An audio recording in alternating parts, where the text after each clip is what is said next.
With the recent release of the Zelda Notes app, we're getting a peek behind the curtain at the thoughts of several main characters, as well as a healthy dose of world building.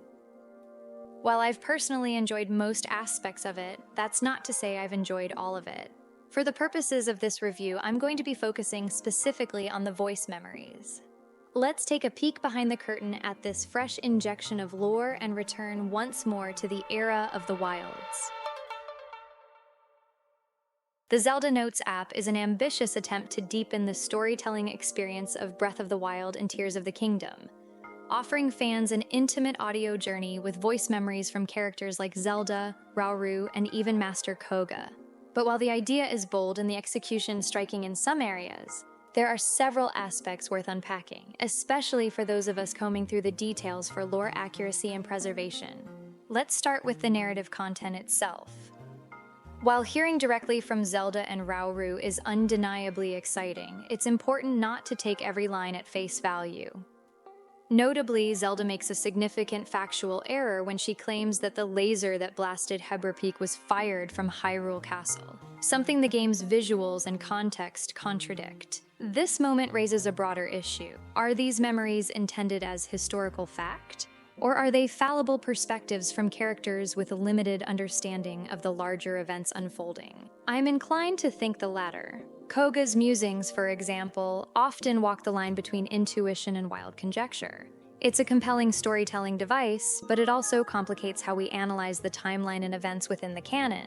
That's not to say that I feel the voice memories are inherently bad. The memories that I've found the most striking were those that provided character development on top of the stories we already know. Zelda, for example, expounding on her memories of her mother, provides humanizing insight to her. It complements what we know of this iteration of her character, arguably one of the most emotive versions of her that we've ever seen. This additional exploration of the characters we know is held back by the lackluster, unsatisfying answers for major events. Take, for example, the explanation for the disappearance of the Sheikah tech. It seems that when the Calamity was defeated, all of the ancient relics here at the Hateno Ancient Tech Lab turned to dust and disappeared. All that remains are replicas of the originals, and with those gone, these are even more valuable. They will doubtlessly help tell future generations of the history of Hyrule.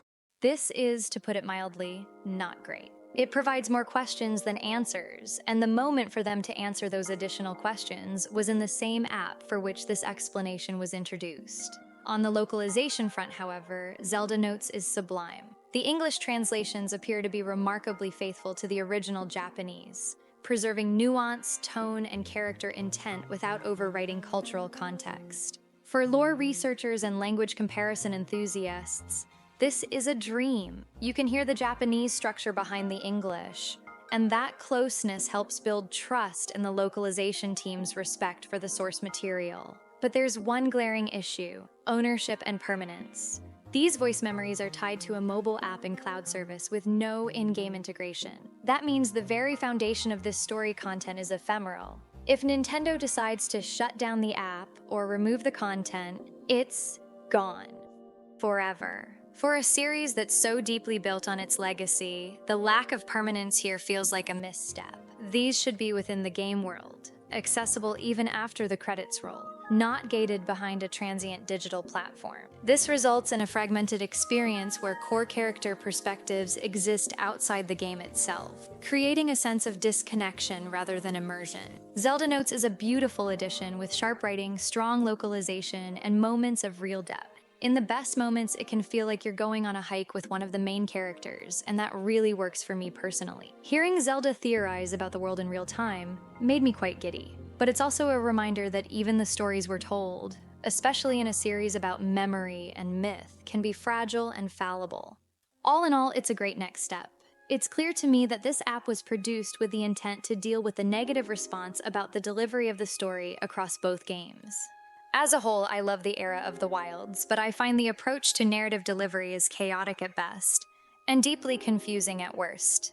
I'd still recommend this to anyone that's already played either of the games. I still found these memories to be fun, and at the end of the day, I think that matters the most. I hope you enjoyed this voice memory of my thoughts on this app. If you've tried out the voice memories, I'd love to know which ones you found the most interesting. Let me know in the comments. Until next time, my friends.